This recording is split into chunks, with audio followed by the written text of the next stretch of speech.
Today, in the media conference with Lal Goel, which is brought to you by V4 News, Global TV, V4 Stream, Malnadu TV India, News Gaon se, Samvad Sarokar News, Bharat Post News, Organ Donation India Foundation and Gyan.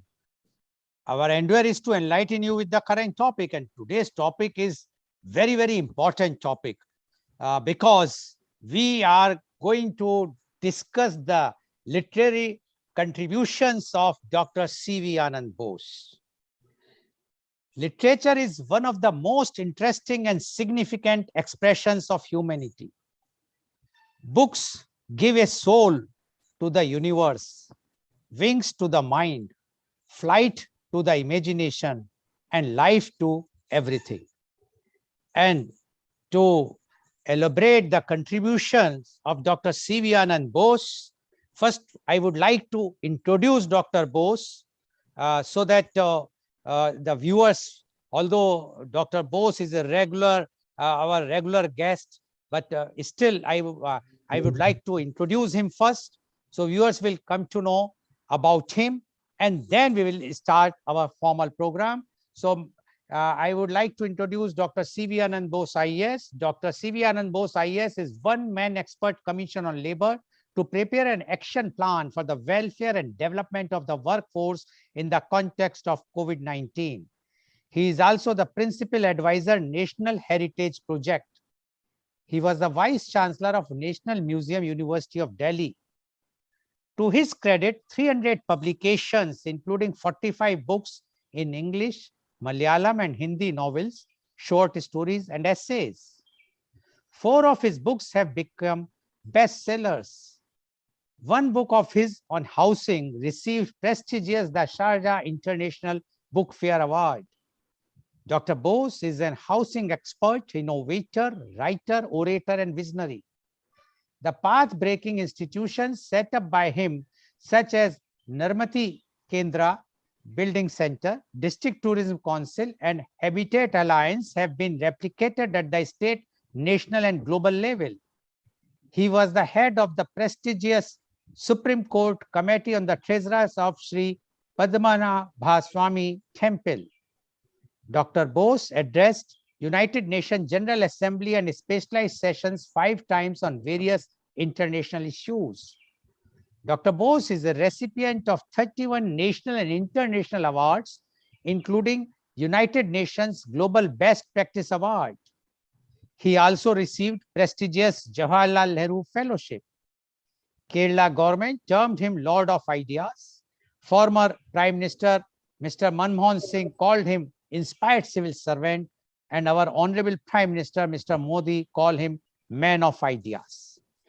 Now, before we will go to Dr. Bose, I would like to invite a very eminent, a very literate, very experienced, a very well-known person, a legal luminary, to give his views about Dr. Bose writings, literature, etc. Now, I would like to introduce and invite Justice Cedric Joseph. Justice Joseph obtained BSc and BL degree from the University of Kerala. Justice Joseph started his career in advocacy on 12th October 1968 and started practicing in District Court Kottayam, and then shifted to Kerala High Court at Ernakulam. He served as government pleader in Kerala High Court from 1976 to 1979, as senior government pleader in Kerala High Court from 1979 to 1987. As Additional Advocate General of Kerala State from 6th July 1991 to 5th July 1994. The honorary degree of D.Lit. was conferred on Justice Joseph by the Karuna University, Coimbatore on 29th June 2013. While holding the office of Additional Advocate General, Justice Joseph had the rare privilege to address the Kerala Legislative Assembly on 21st April 1994 on the constitutional validity of the provisions of the Kerala Panchayat Raj Bill, which was under the consideration of the Legislative Assembly. He was appointed as permanent judge of Kerala High Court on 6th July 1994. Thereafter, on 5th August 1994, he has been transferred to Delhi High Court and transferred back to Kerala High Court on 24th September 2001. He served as the acting Chief Justice of Kerala High Court on 5 occasions between 2001 and 2005. He was the Chief Justice of Uttarakhand High Court from 20th March 2005 to 5th January 2006. He was then appointed as the Chief Justice of Karnataka High Court, and he served there as Chief Justice from 6th January 2006 to 6th July 2008. He became a judge of Supreme Court of India on 7th July 2008, and he served as the judge in Supreme Court till 27th January 2012. Justice Joseph was appointed as a member of the National Human Rights Commission of India, and he served there from 27th May 2013 to 28th January 2017. Honorable Justice Joseph also served as the acting chairman of the National Human Rights Commission for about 10 months from May 2015 to March 2016. Honorable Justice Joseph was appointed as Lokayukt Kerala for a period of 5 years with effect from 28th March 2019. As Lokayukt, Justice Joseph is given the status and privilege of a judge of the Supreme Court of India. Honorable Justice Joseph is a man of wit and wisdom. Welcome, Honorable Justice Joseph, on our show. Honorable Justice Joseph, you have heard the introduction of Dr. C.V. Anand Bose. Although I know that you need not to know any introduction as far as Dr. Bose is concerned, because Dr. Bose is also from Kerala, and you are also from Kerala, and you have worked and you have seen him working in the bureaucracy in Kerala. But there is the other side of Dr. Bose, and that is the literature side, the literary side, because he has authored 45 books.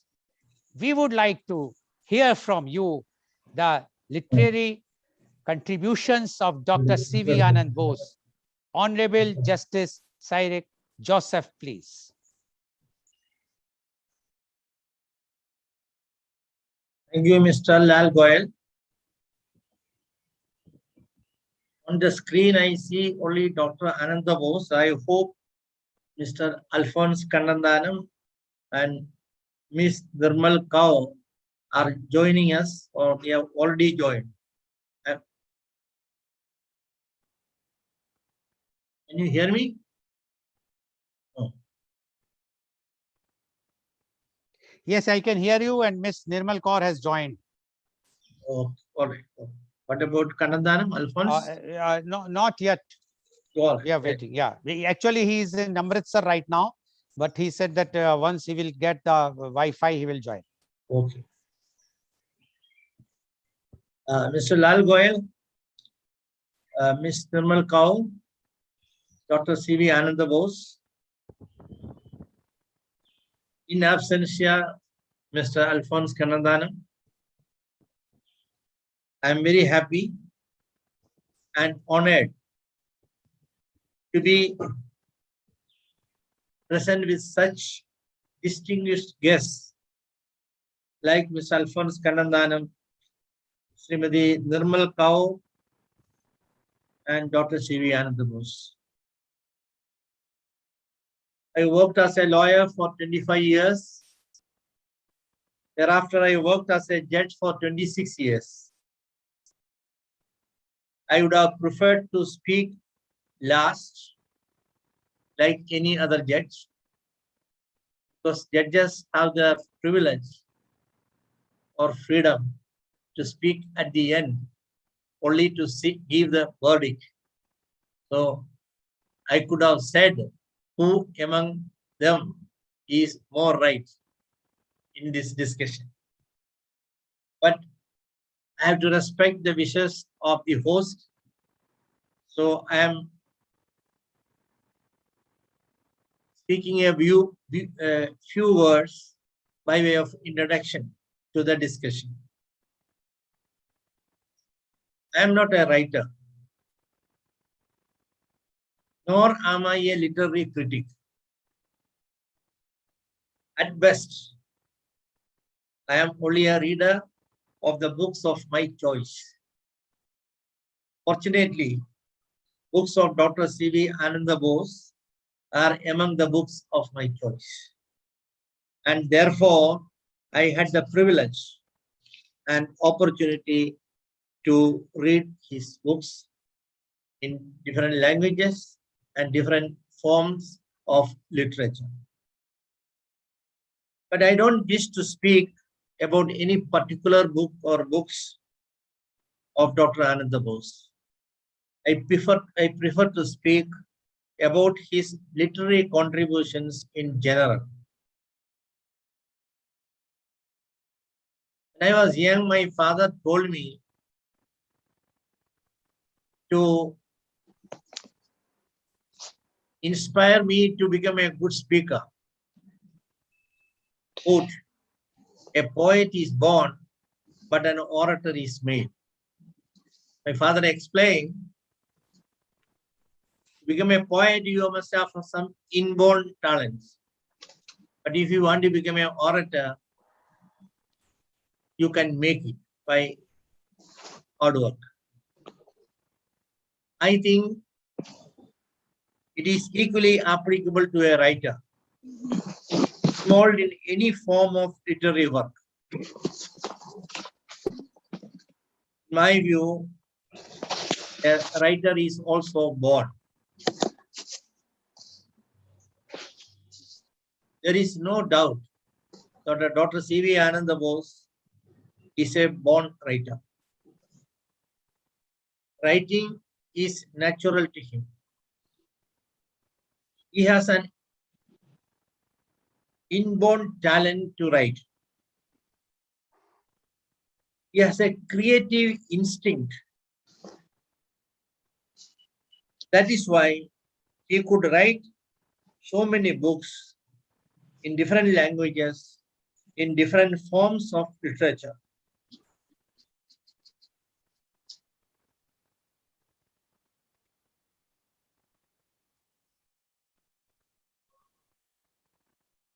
Literature is not only a means of expression of the writer. It is not only an expression, a means of expression for the writer. It also serves, or it should serve, as a tool to inform, to educate, to entertain, to inspire, to console, or to motivate the people around him. Then only he becomes a true and genuine writer.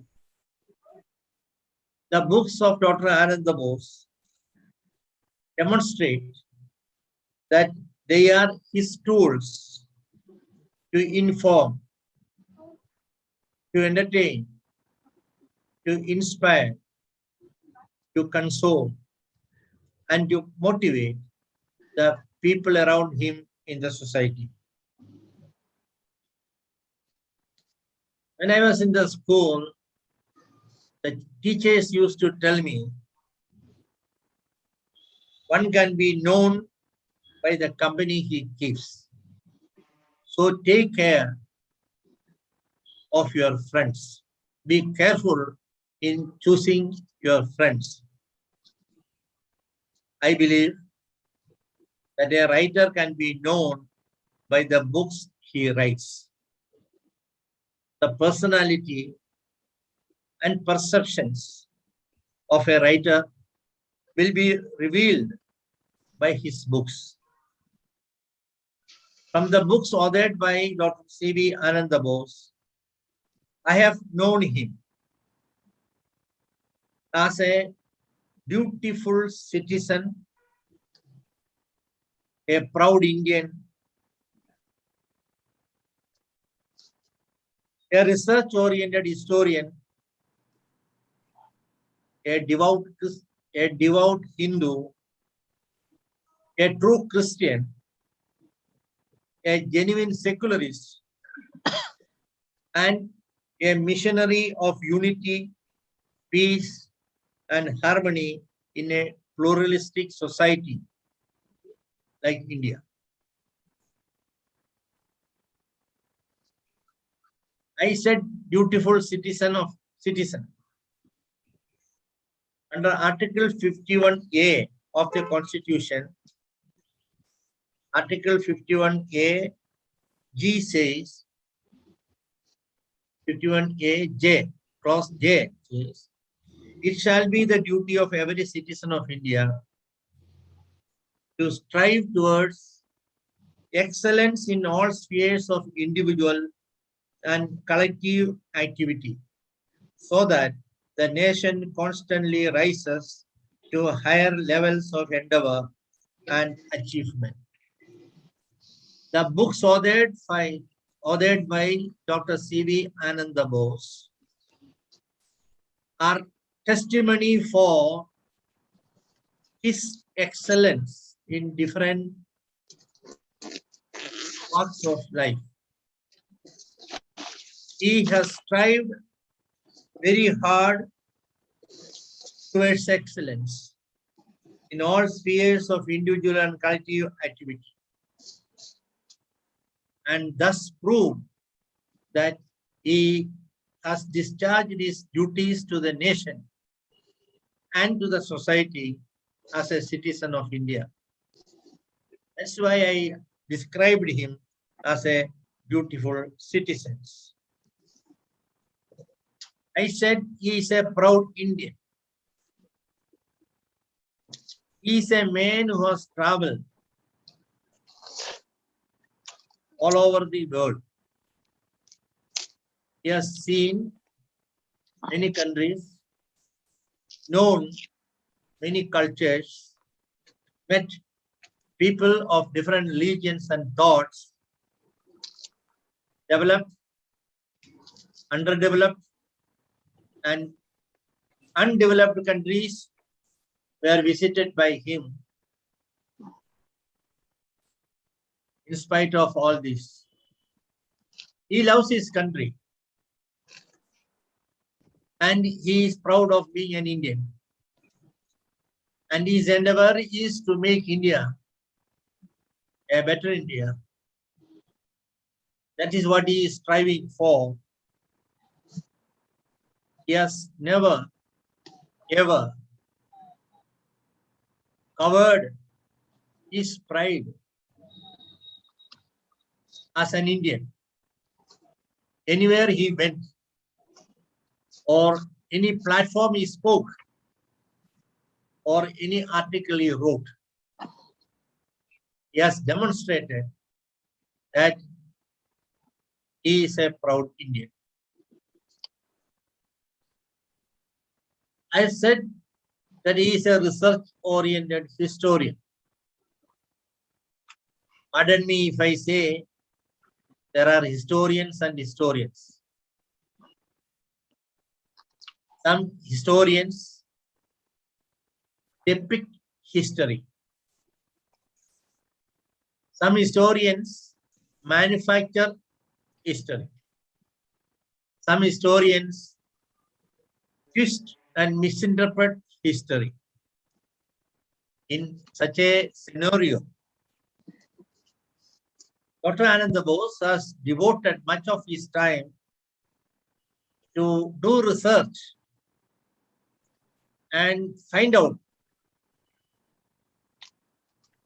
about our nation, our history, our culture, our traditions. When I say our, it's not confined to Kerala. It is not confined to Malayalis and Kerala culture.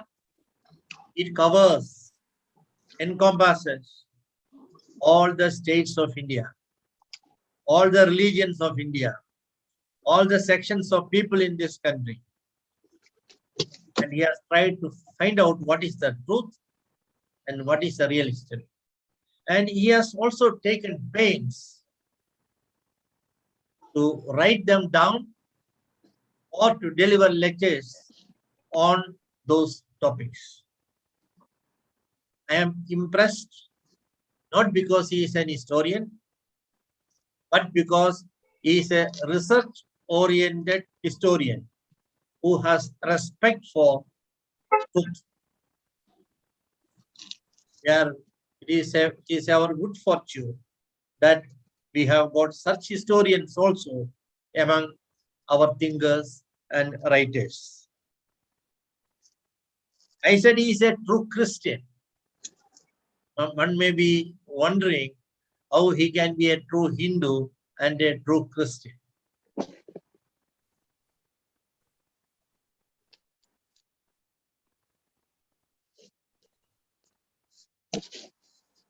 In the Bible, there is a story, a parable, where when a master went abroad, he entrusted money with his servants. One was given 1 talent, second one was given 2 talents, third one was given 5 talents. He said, when he came back, he asked them, what were you doing? How are you? The one who got 5 talents came and told Jesus Christ, the master, that, Master, you gave me 5 talents. I started a business and did hard work, and I have increased it to 10. Please take this. He presented 10 talents to the master. The one who got 2 also said in similar terms, I worked hard, made 2, 4. Please take all the 4. It's with you. Got 1.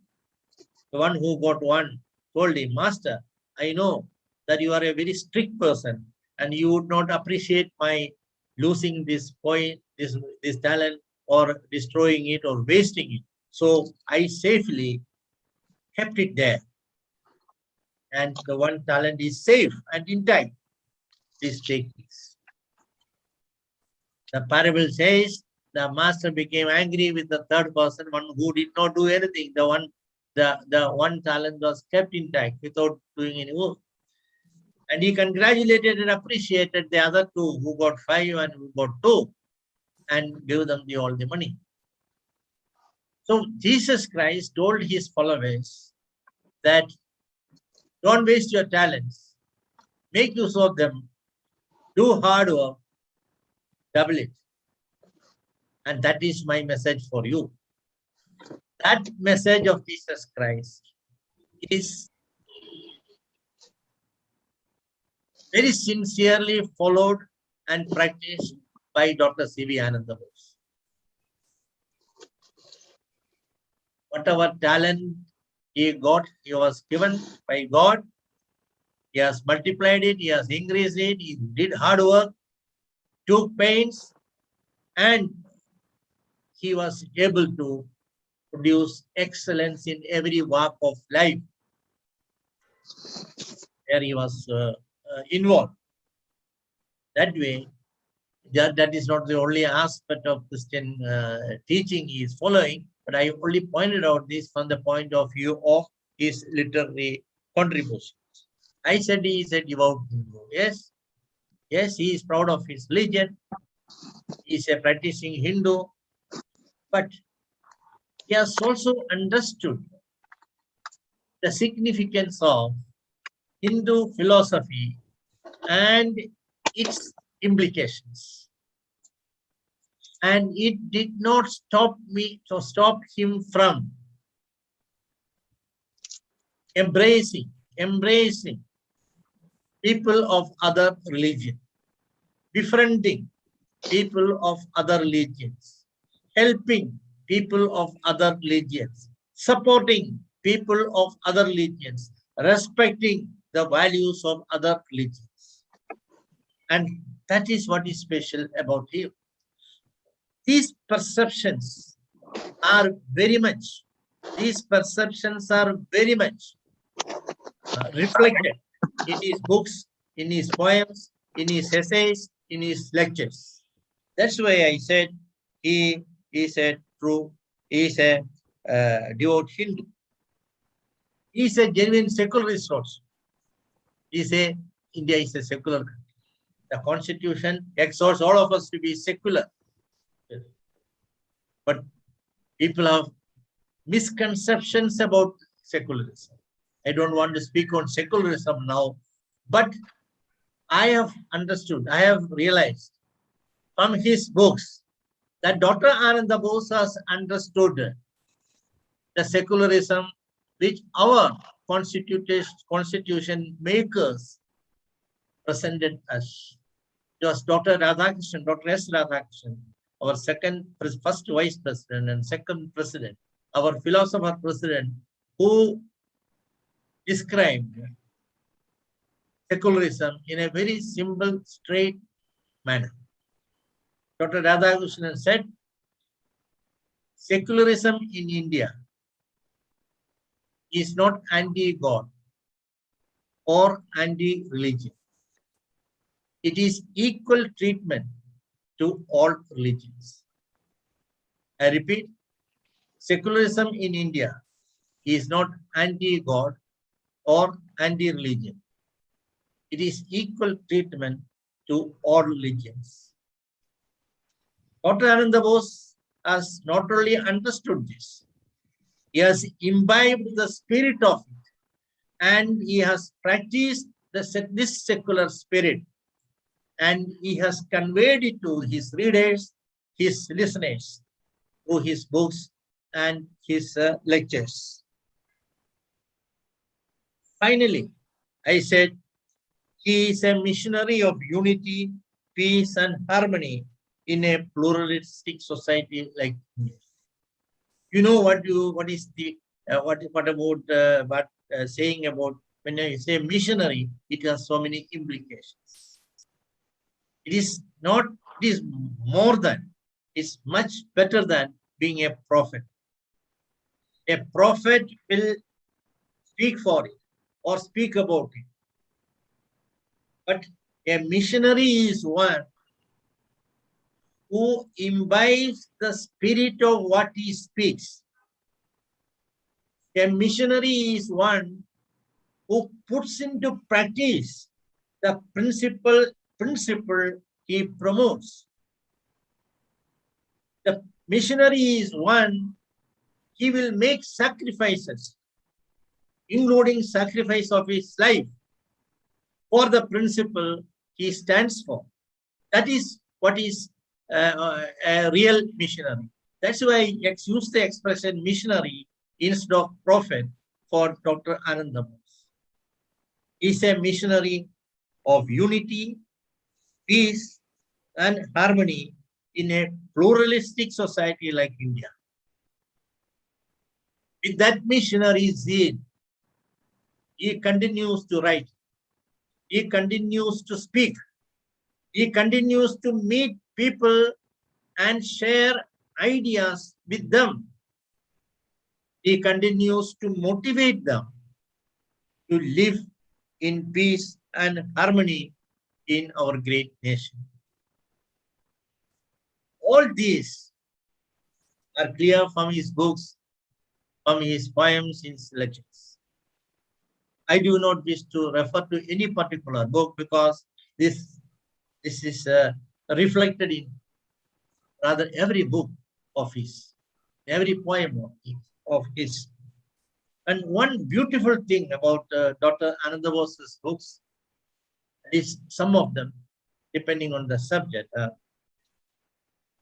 he tries to tell the readers what is our culture, what was our culture, what is our culture, and what was our tradition, our fathers, our forefathers, our earlier generation or generations, what they thought and what they said and what they did. The significance of it, even a sentence. When I said, the teacher said, one is known by the company he speaks, he keeps. Like that, there are many old uh, idioms which uh, convey great meanings. He has chosen to identify those uh, instances or thoughts or expressions and given life to it by writing about it or speaking about it in his lectures.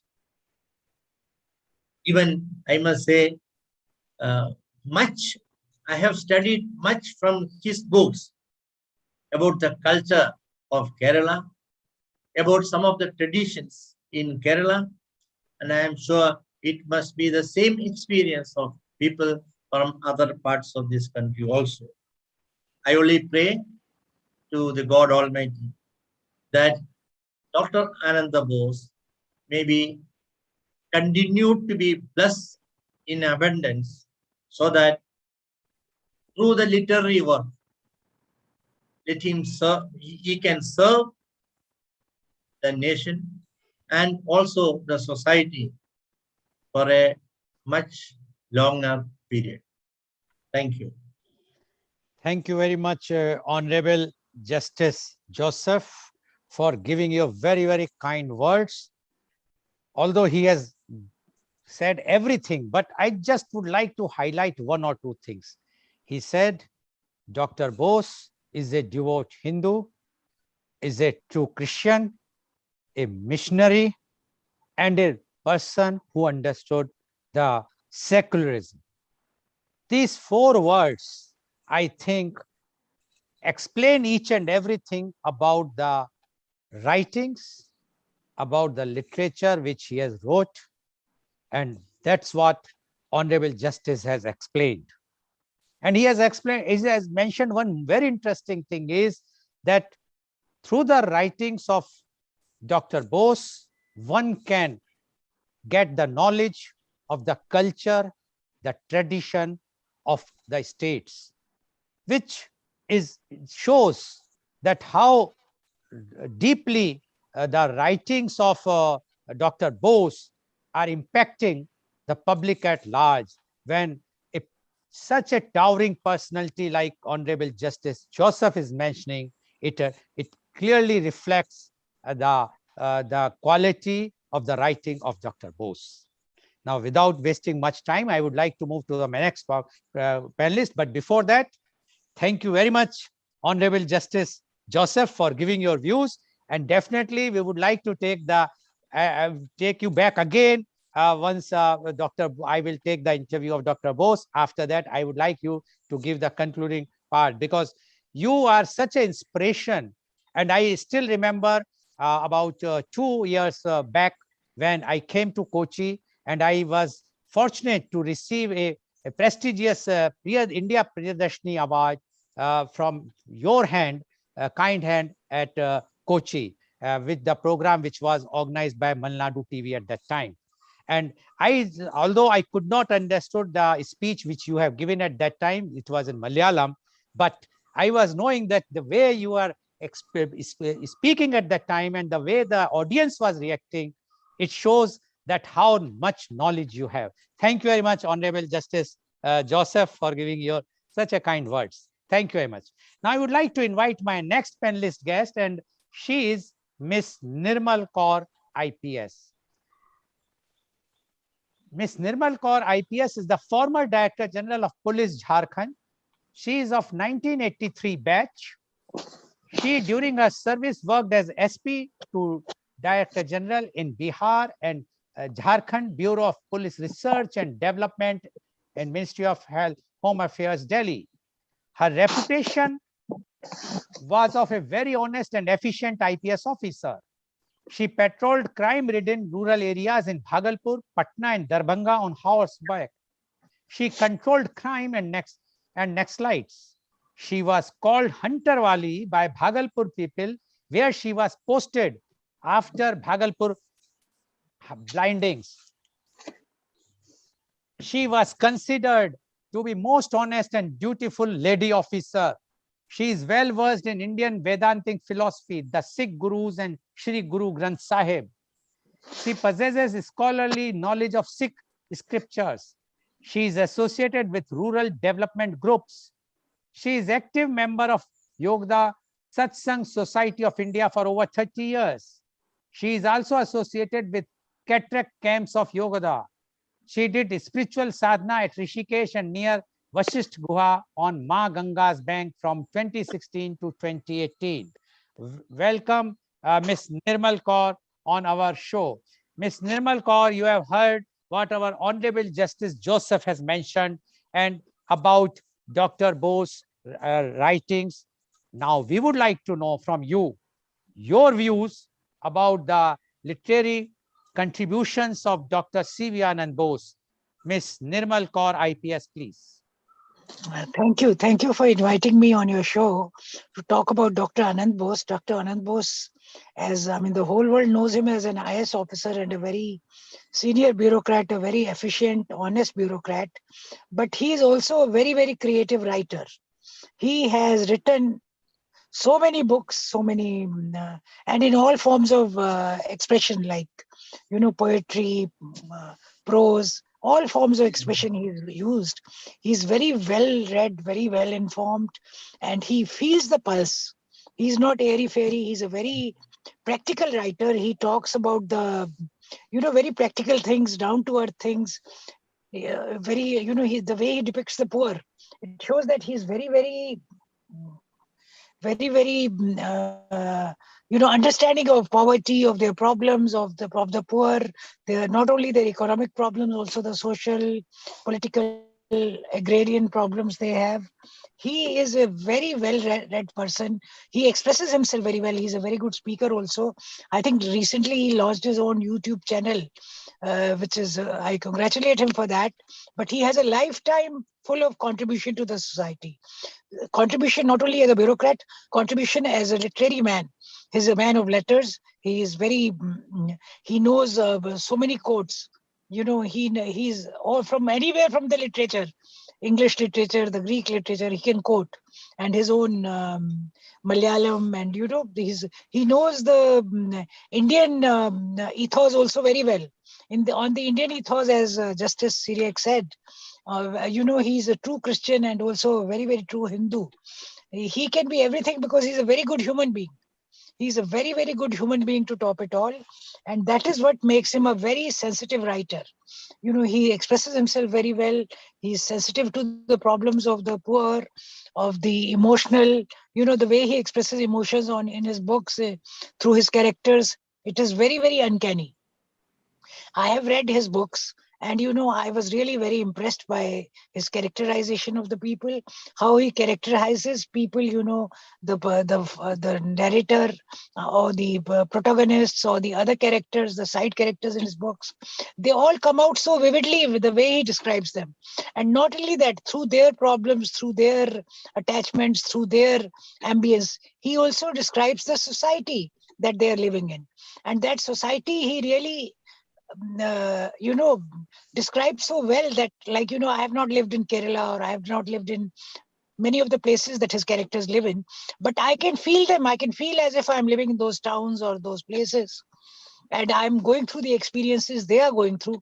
He has this gift for expression. He's this gift for expression, which is the mark of a highly creative writer, and he has devoted his energies very well. He's written quite a few books. I'm not sure of the numbers, but I think must be about 100, or at least half a 100, if not 100, maybe more. And whatever I have read, I found him very sensitive, very creative, And, as a bureaucrat also, I've worked with him. I've seen him, that he comes across, and he, how he goes out of his way to help the poor. And that he does through his characters also. And his real life, has taken on the characters of his book. He's helps the suffering. He helps the suffering of the people. And, the book, like one book I read, it was basically about an IS officer.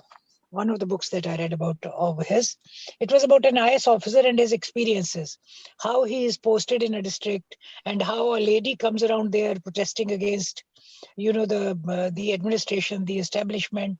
I mean, through all the, bringing up the poor. That lady comes for the cause of the poor, for the downtrodden. And then there is also a man there who's a cheat kind of a person, and how he rises to be a very big neta, and he somehow becomes a big minister and all that. So I found it really reverberates with reality also, that so many times we've seen, like in my village, there was a conductor. He used to, even cheat in selling bus tickets. I don't know how you can cheat in selling bus tickets. But he went in to become a representative of the people, and then later he became a minister also. So then I don't know how these people manage to do that, because they are not sincere, they are not honest, but they somehow rise up the rungs of power. And there are people like that who have risen up.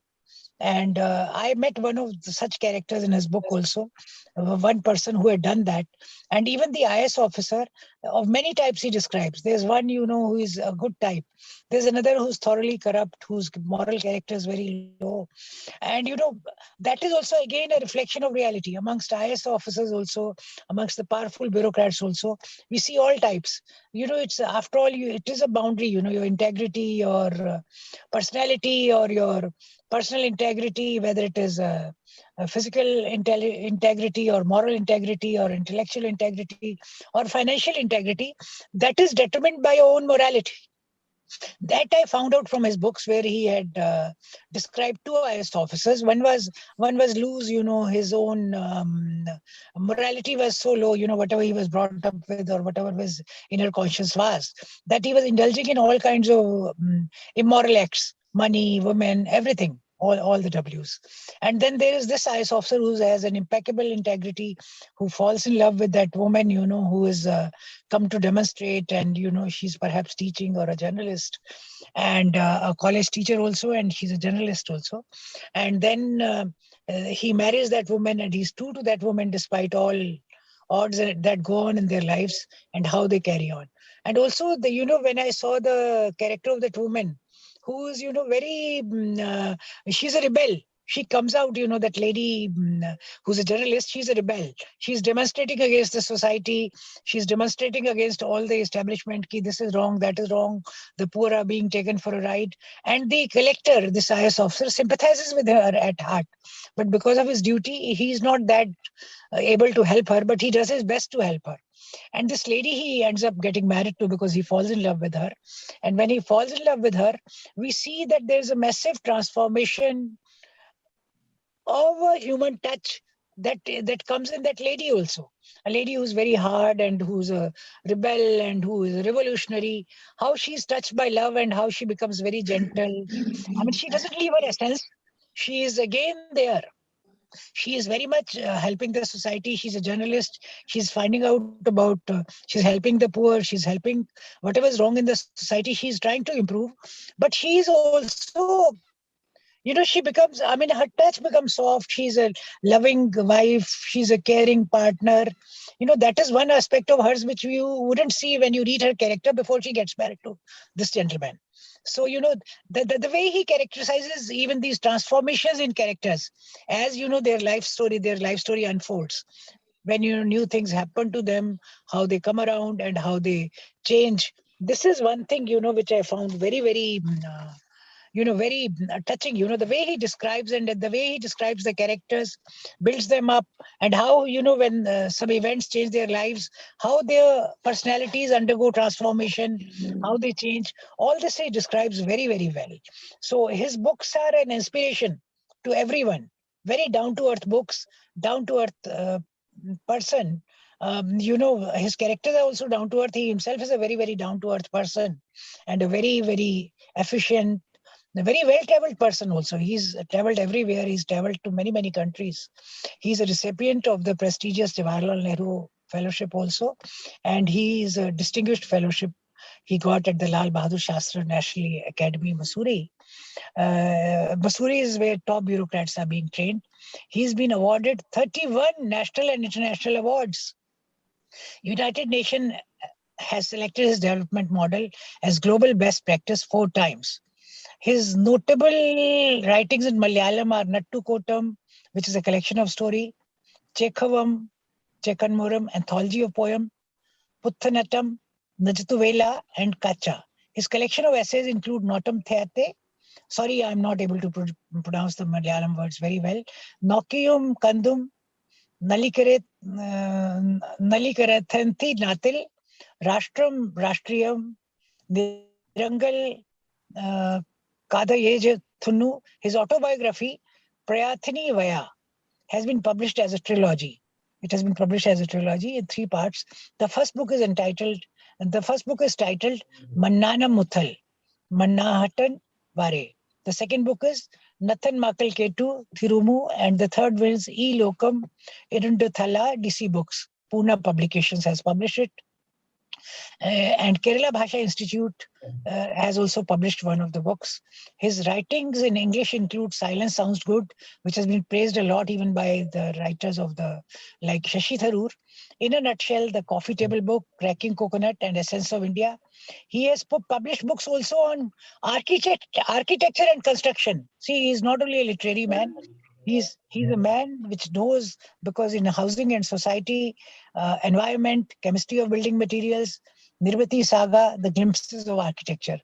His works, he has also some works in Hindi that includes Jan Manch, the collection of essays, Jo Dekha, Jo Yaad Raha.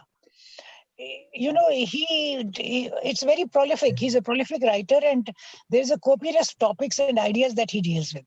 He takes an incident from a local situations, travels through world mythology, Indian, Greek, Roman, Norse, African, traverses through world literature, history, contemporary affairs, and comes back to the rural setting from where he started. This universal journey, connecting, as T.S. Eliot would put it, nothing with nothing, gives a magical touch. To the writings of Dr. Bose, his writings hold infinity on the palm of the hand and eternity in an hour. As Shakespeare said, airy nothings, a local habitation, and a name. Known for his penchant for humor, subtle and genial, Dr. Bose also causes boisterous laughter through his wit and wisecracks. His poems exude a rare warmth and understanding with the feelings and emotions of the marginalized sections of society. Dr. Bose portrays the characters from mythology, interpreting them in a way which appeals to the new generation. The villainous characters of the epics like Putana, Manthara are presented not as villains, but anti-heroines who have a mind of their own. He also makes the rat, the dog, the donkey, the big bug, the frog as protagonists of his poems. As far as essays grow, he dwells on a variety of topics. As one of the reviewers said, everything under the sun, including the sun, becomes topics of his statements in his beautiful essays. He has a simple, lucid, and arresting style. Profound subjects and complicated, complex concepts are presented in with clarity, so much so that the idea has become crystal clear to the readers who can go through his essays with effortless ease. Shashi Tharoor is on record as Silence of Sounds Good, offers a refreshing reading experience, combining personalized anecdotes with an impressive understanding of history and mythology. His knowledge of research history, Justice Syriac has talked about. He also knows a lot of mythology, lucidly narrated in crisp and effective prose. This absorbing collection of essays is an inspiring read. Shashi Tharoor concludes. Sir James Mancham, founding president of Shesal, said, Dr. C.V. Anand Bose, Silence Sounds Good, presents brilliant thoughts in lucid language and anti-sing books, which enrich, enlighten, and entertain the reader with sparkling wit and arresting style. Lady Carla Davis writes, editor and spouse of Sir Thomas Davis, Prime Minister of Cook Island, is of the opinion, Silence Sounds Good is a treasury of wisdom. It immerses readers in the realms of mythology, history, life, nature, science, philosophy, politics, and Indian culture. Dr. Bose speaks candidly, arouses emotion, and inspires. One man with so many multifaceted personality, you can see how admired he is by all, one and all, whoever has met him, whoever has read his books, whoever has gone through his poems, gone through his essays, he's come across as a very, very stolid, strong, multifaceted personality, maybe a modern day Buddha or a modern day Christ, a modern day leader, a spiritual leader, not only spiritual, practical also, an all-in-one kind of a person who has it all. His poems have been recited by eminent singers and choreographed and presented on the stage by eminent dancers. Dr. Bose was described by the Prime Minister of India as a man of ideas. Dr. Manmohan Singh said he's an inspired civil servant by the government of Kerala.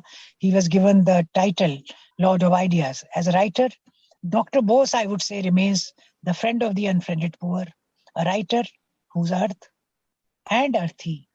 He's not an airy-fairy writer, I would stop here, but I'm sure I will be able to contribute a lot more given more time when Mr. Goel comes back on his rebound to me after Dr. Okay, thank you very much, Ms. Nirmal Kaur, for giving such a your views about Dr. Bose. And one thing I would just highlight, that being a bureaucrat herself, she has given how that Dr. Bose has described in a book about the bureaucracy, a good and a bad bureaucrat. And this shows the forthrightness and his honesty and fearlessness about writing, so that his writing is not under pressure or with a set mind. He can write everything, anything under the roof. Thank you very much, Ms. Nirmal Kaur, for giving your views.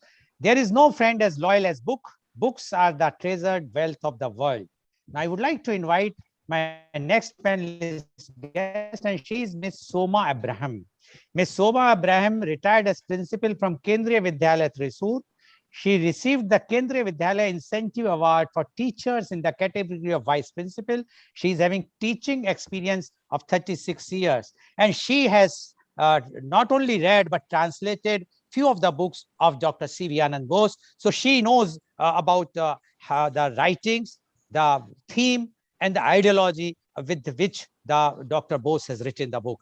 Miss Soma Abraham, please. Good morning to you all.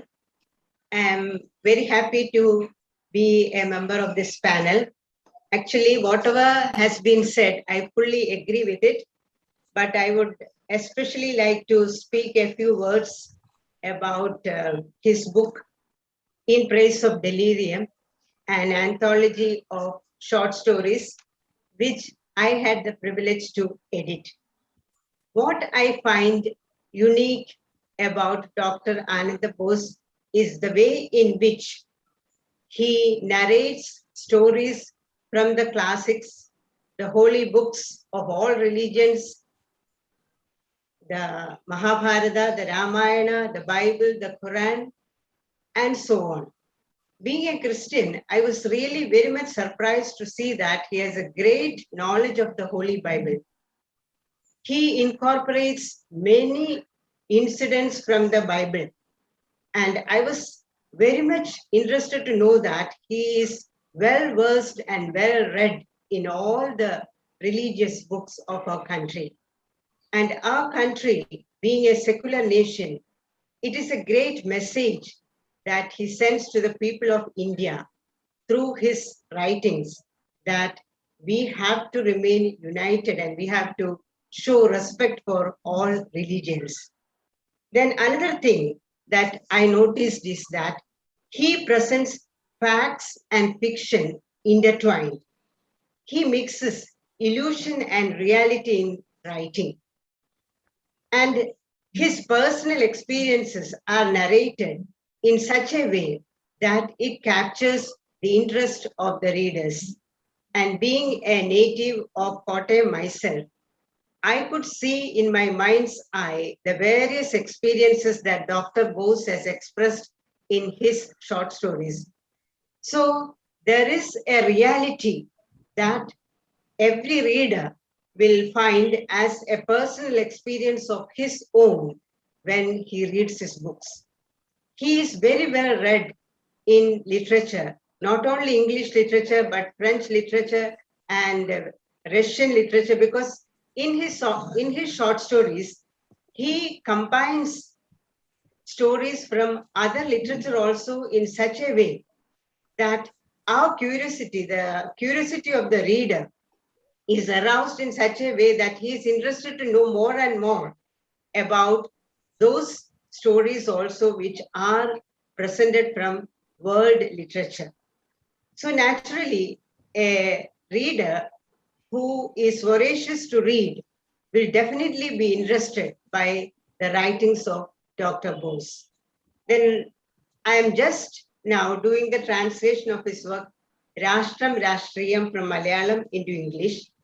It is a very, very interesting book because it presents a collection of articles in the background of the pandemic COVID-19. And he has beautifully illustrated the way the pandemic has affected the lives of the people, not only in India, but all over the world. And in his writings, he brings out the greatness of mothers who were actually the managers of the household during the time of the pandemic.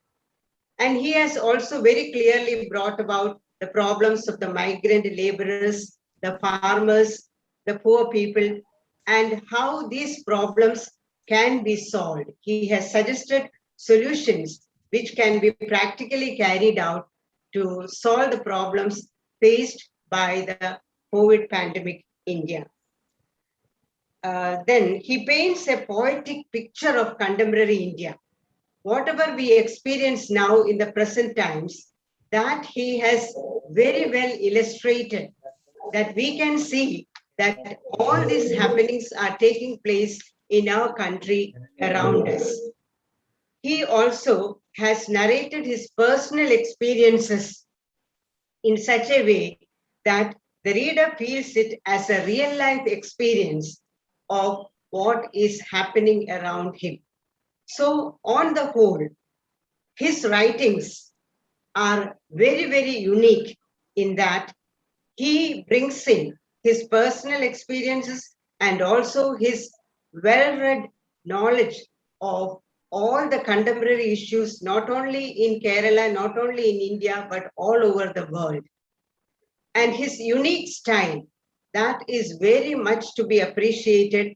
That is, he mixes fiction and reality. He incorporates the world classics. He narrates stories from world literature, and he also intermingles myth, fiction, and reality in such a way that the readers are captivated to read more and more and to go deep into his writings. So I really appreciate this great writer, and I wish him all the very best. And he is a great asset, not only to the nation, but also to the world literature. Thank you very much for giving me this opportunity. Thank you very much, Abraham, for giving your kind words. And as Ms. Abraham mentioned, that Dr. Bose have a capacity, capability, and his writings, which are showing that how he mixed very nicely the myth, the reality, and the fiction, everything, and present in such a way that the reader always wants to learn, read more and more. This shows this is a real, you can say, the quality of a good writer, and a writer who is writing from the heart. Because if you are writing from your heart, you are, although you are using the brain, but if you are writing from the heart, you are putting those things in the writing which are really pure, which are really without any bias, as our earlier panelist, Honorable Justice Joseph has also mentioned, that his writings are full of showing the careness, tenderness, and the love for the society, for the country, and for the entire world. Thank you very much, Ms. Abraham, for giving your views. I do believe something very magical can happen when you read a good book. Sharing your knowledge with others does not make you less important. And now I would like to invite our Man Friday, the main person today of our program, that is Dr. C.V. Anand Bose.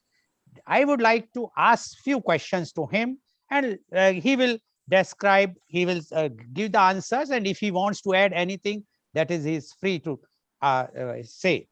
Dr. Bose, welcome to our show, although you are regularly coming to our show, and I know the way you are giving your views, which are very forthright and very, very beneficial, and those views which are really, things which this country require today.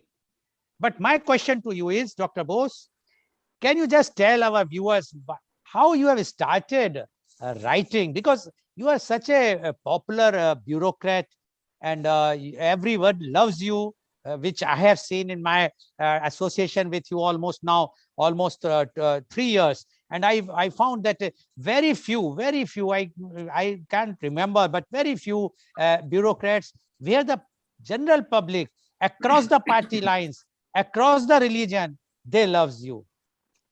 What is, and you have started writing. So when you have started writing, Dr. Bose? Thank you, Goel sir. First of all, words fail me in expressing my gratitude to the words of encouragement spoken here, particularly by the Honorable Justice Siriak Joseph Ji. He has always been my mentor and my elder brother for the last so many decades, guiding me, correcting me, and always giving me a pat on my back for the little nameless achievements which I have. I also thankfully recollect that 5 of my books were released by him, and most of the books which he released have become bestsellers. Now, I feel encouraged, I feel inspired by the words which he has spoken about me and the review which he has made about my books. And my younger friend, Nirmal, as you know, is a woman of substance. She's a woman of action. And as a police officer, she has done great feats appreciated by all. Recently, she was with me in our visit to Bengal to study the atrocities there. And with what insight she has brought out the real situation is for anybody to guess. Soma, of course, Soma Abraham has been translating my books and also editing my books. So she knows the worth of the book or whatever it is. I'm so glad to hear the reviews given here by these eminent personalities. Now your question, I won't take much time because we are all here to listen to the last word by the Honorable Justice. So I should not be taking his time. Your question was how I ventured into writing.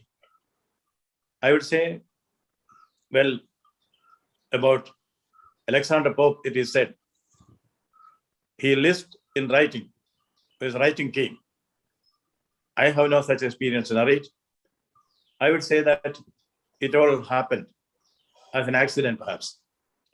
I was district collector of Kollam, where we had the legendary editor and scholar, almost an acharya of Malayalam literature, Dr. N.B. Krishnavairya.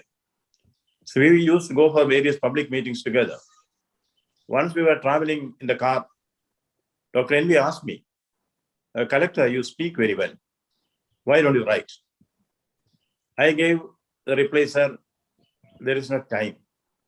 And then he told me, writing does not need time if the mind is there. I think that was the turning point. Now I can also vouch for the fact, you don't need time to write if you have the mind.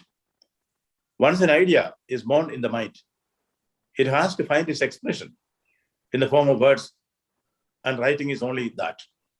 So I started first writing a novel. I'm told it's a very difficult task to start a novel. Because one of the Canadian writers who got the Nobel Prize, she was very sad that she could not write novels. She got the Nobel Prize for her short stories. So novel, I'm told, is something which is difficult to write. But it is NB who perhaps discovered the novelist in me, if there were a novelist in me. Till that time, my writing experience was only in writing notes on the government files, nothing more than that. Now I started writing, and NV saw a few chapters of the novel. And then he decided to publish it serially in one of the most prestigious magazines of those days.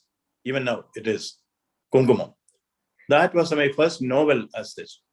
It is about that novel that Nirmal has given her opinion here. It was written in Malayalam, but then it was translated into various languages, including Hindi. It is a Hindi version which Nirmal Kaur has read and presented here. Then there was no looking back, if I may say so. So we had a carping critic at that time, the literary horizon of India, Professor Krishnan Nair. He knows the entire world of literature, and he's very, very, very carping in his style of criticism. Certain writings, he will say, this is a pest in the field of literature. That was the vehemence with which he started discouraging writings which he thought is not up to the mark. So I was very scared. What will be his views about my novel?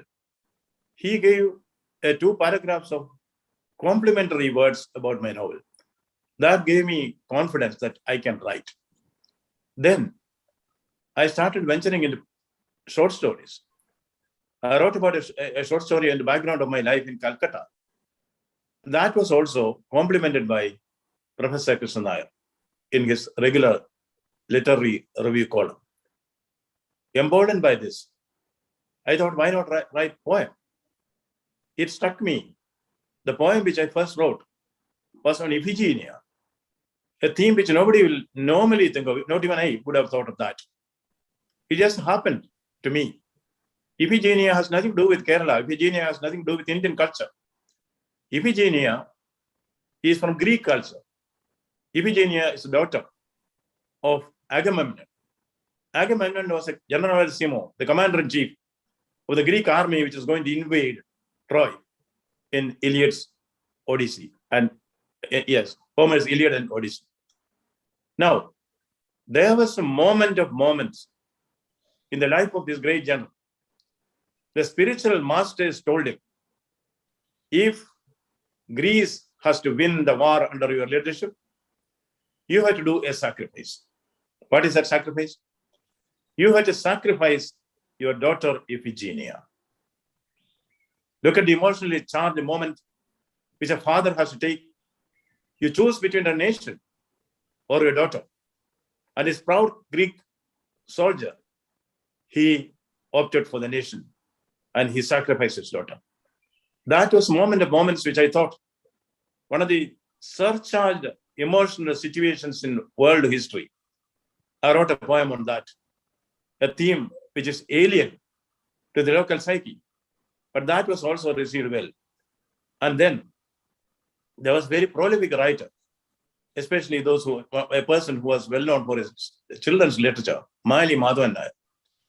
He once told me, boss, you should keep on writing in all genres of literature. Don't get confined to novel or poem or short stories. Keep on writing dramas, anything and everything. Then only you will find where you stand. So I kept on and on writing. And fortunately, there were publishers for this. That explains my foray into the field of writing. Thank you. Thank you, Dr. Bose. But again, my question is the same question I'm asking. Fine, when you are a collector, you might have got some time. But when you are promoted and getting more and more prestigious as well as very time-consuming positions in the bureaucracy, at that time, how you are getting time to write? Because fine, you have thought something you want to write, but there are so much work, because we have seen the bureaucrats always quibble that they don't have time, morning to night they have to work, and still they are not getting time. And especially if the political leadership is such that they are working for 14 hours or 16 hours or 18 hours, then the bureaucrats have to work so much. So when you are getting time, and especially when you are such a family man, you are giving your time to your family, you are also a very public person, you are attending the programs wherever somebody invites you, especially when there is a social work, and still you are getting time. Can you just give that mantra to get the time so that others will also get the inspiration from you? I would say stress and strain helps creativity. The better things within you come out when you are under stress and strain. Because creativity is a release from this. Therefore, I find that when one is under great stress as far as time is concerned, when one has a lot of work to do, that is the time when the creative best in you comes out. And once you write, once you speak, I think the stress and strain goes down. Therefore, the creative restlessness is not real restlessness. The creative restlessness is the pang before birth. See, like the labor pain. Something good is going to be born. Naturally, there is a pain before that. So I think, as the Acharya of Malayalam literature, N.V. Krishnavaiah said, time does not matter. It is a mind which matters. And another facet to the question, this is something, writing skill or talent or whatever it is something which has, Justice Sariak Josji said here, that is something which is inborn. See, I come from a rural background. Sariak also comes from a similar background. In fact, we are in the neighboring villages. And his family are also great speakers, writers, thinkers, intellectuals. And, so he knows it best how life was centered around various activities related to writing and literature. See, I did not have a fan in my house at that time. Most of the houses did not have a fan. Fan was a VIP at that time. There was only one fan, which was a VIP, which will be used only when very important persons come there. Once they go, the fan will be switched off. And air conditioner was something which was not even heard of. And fridge was not even in the consumption of people at that time. Then, almost every house in Kerala will have a veranda around the house. Chuttu veranda, we call it. It has a function. In extreme summer, all the menfolk and the seniors, they sleep on this veranda. There is no fan, I said. There are some man-made fans are there. That is the only thing with which you can combat heat. So we were a small family, as I said, we were only 8 in number. 8 was a small family at that time because the common norm was that every family will have 10 or 15 children. My younger brother, Sukumar Bose, he had a penchant for humor. He once said, my great-grandfather asked the local Ayurvedic, our family doctor, is it okay for women to have children after 35?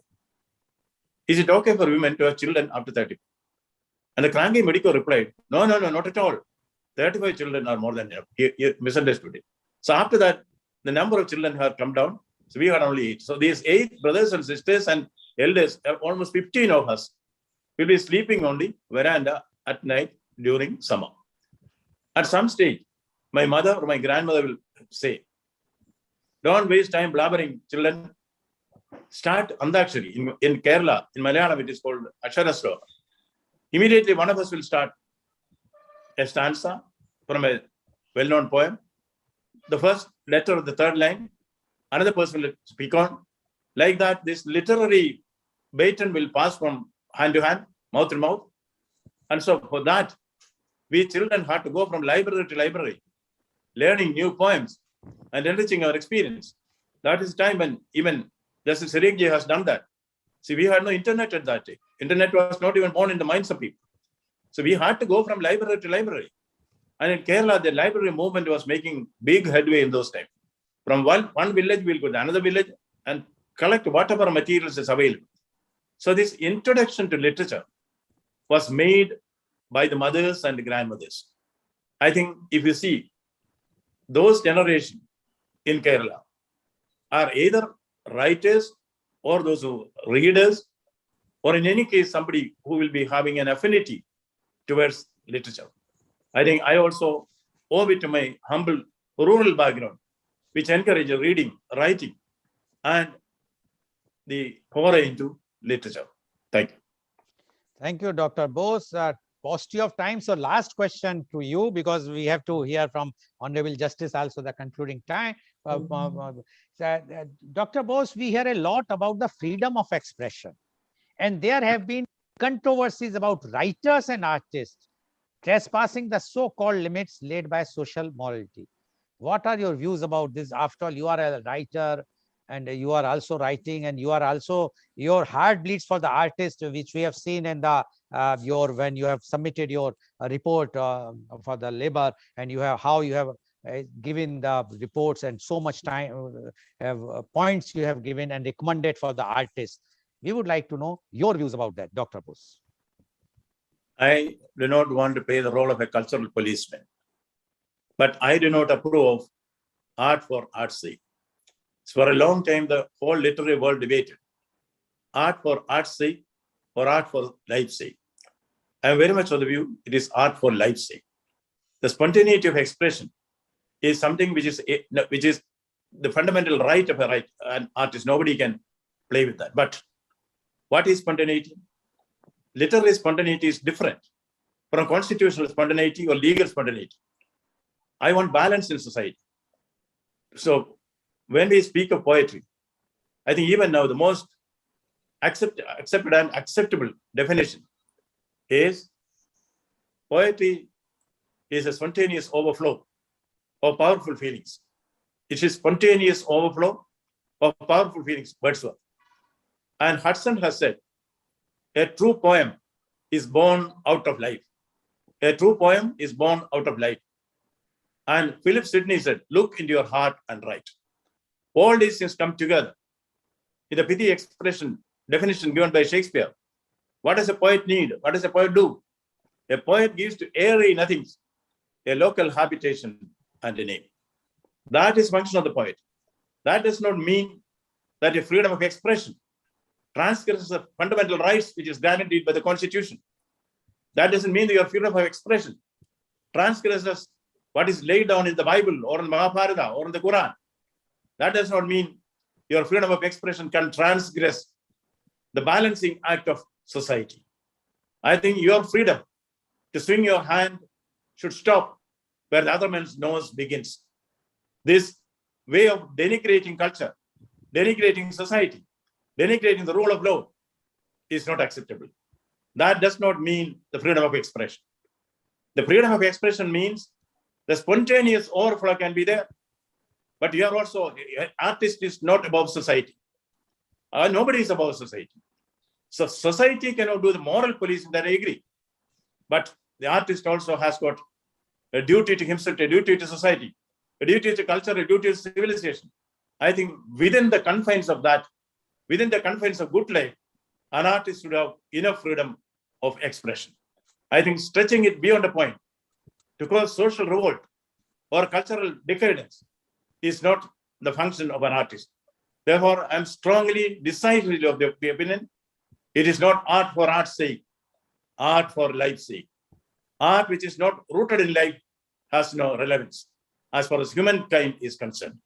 I think that dichotomy which is portrayed by some of the literary critics has to go. There should be a balance between the artist and the society in which he lives. Art is not to destroy society. Art is to purify society. Art is to chasten society. Art is to ennoble society. Art should lead to the emancipation of the readers from the clutches of the wily and guiley aspects of life. Thank you. Thank you very much, Dr. Bose. Actually, we want to listen more and more from you. Paucity of time, so I have to cut short. But viewers, you have seen how articulate is Dr. Bose, and that is why today we are taking up his thing, that his contributions, literary contributions, because the way he has expressed his views through the writings are remarkable, and as all our panelists have already mentioned. Now, before we will close our program, we definitely would like to invite our Honorable Justice Joseph once again, and we would like to request him to give his final words. Honorable Justice Joseph, please.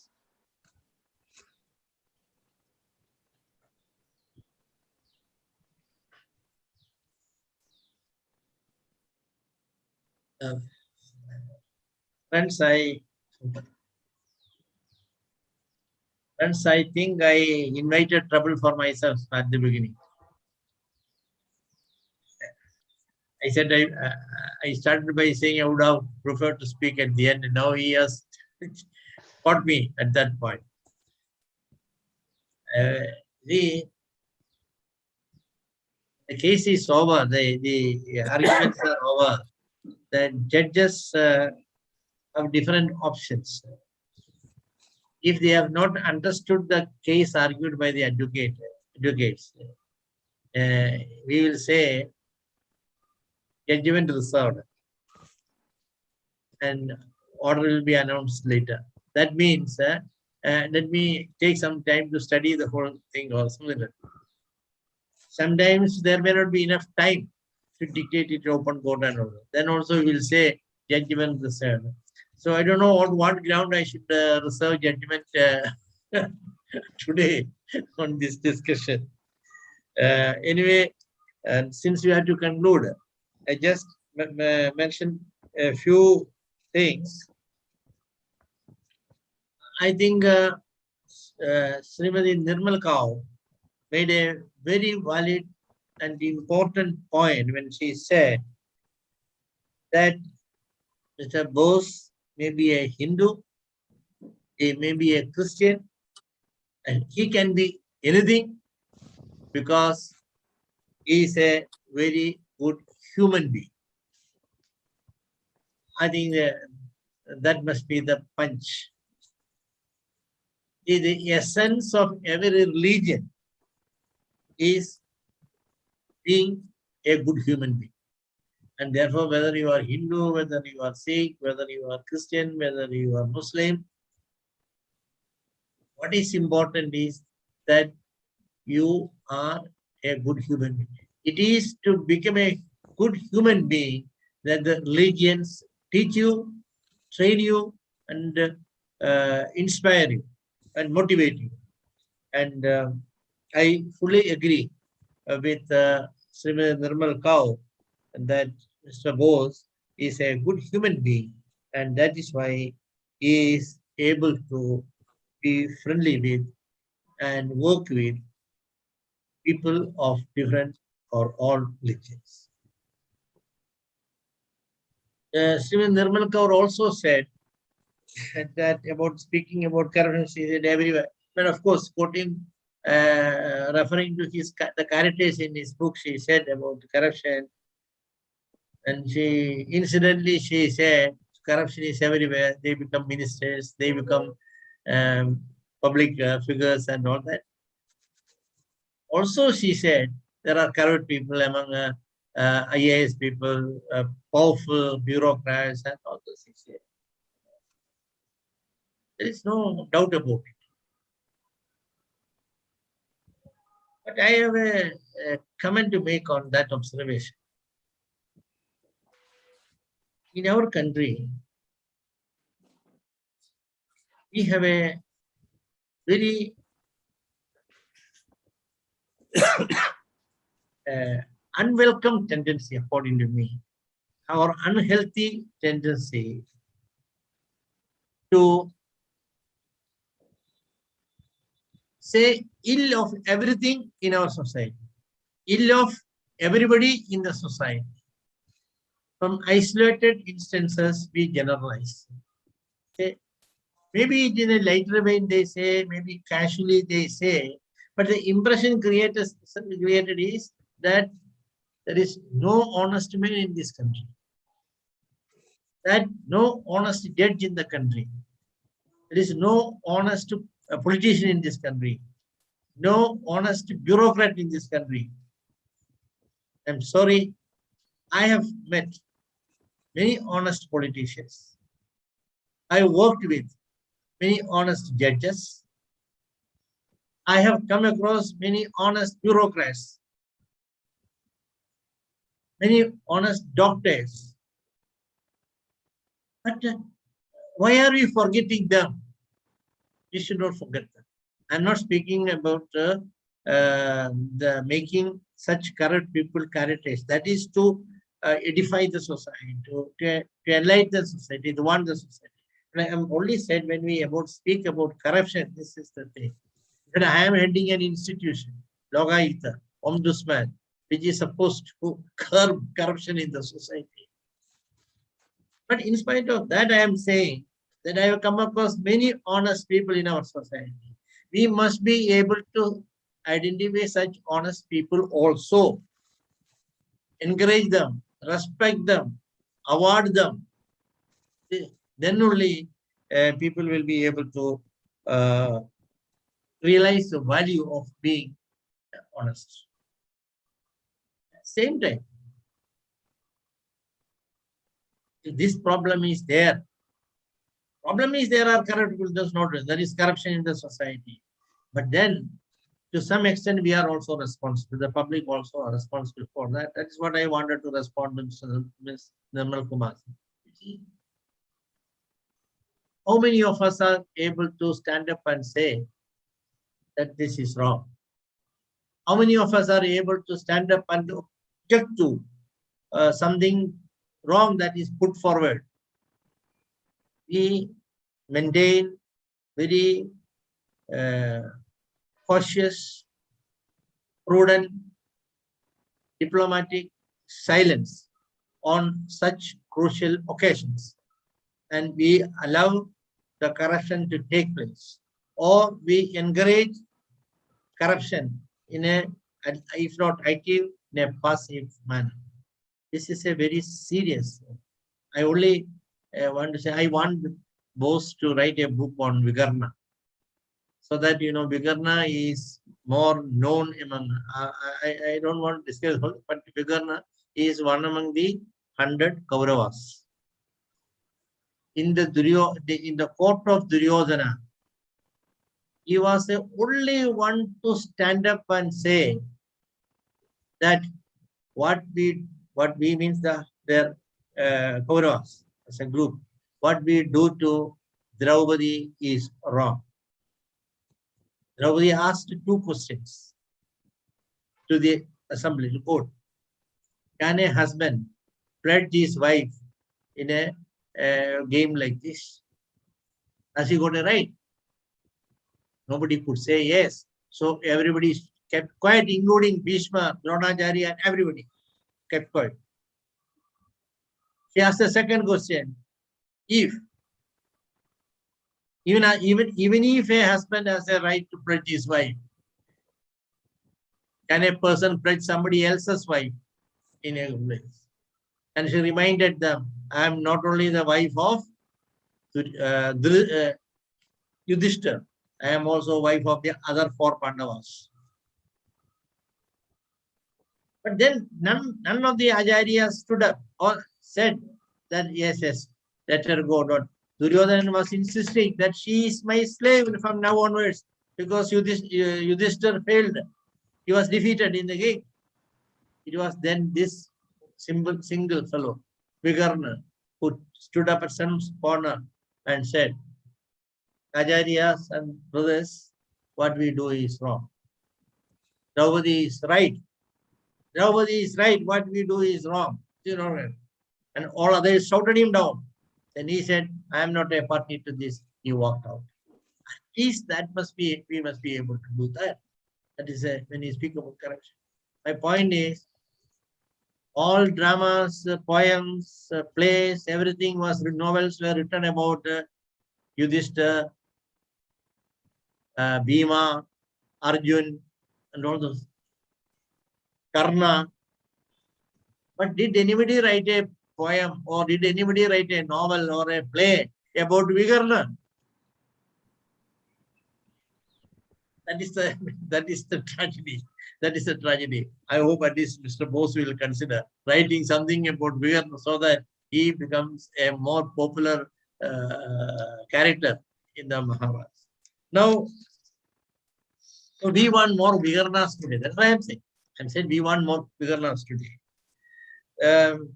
Miss Abraham, of course, she had the privilege of translating or editing his books, so he knew it well. She what I noticed especially was how the way she explained the skill of Mr. Bose to write, the skill to write, his skill of writing that he has explained, that is a very important aspect. And when you put questions to Ananda Bose, he said a very important thing. Of course, time is no problem if you have a mind to write.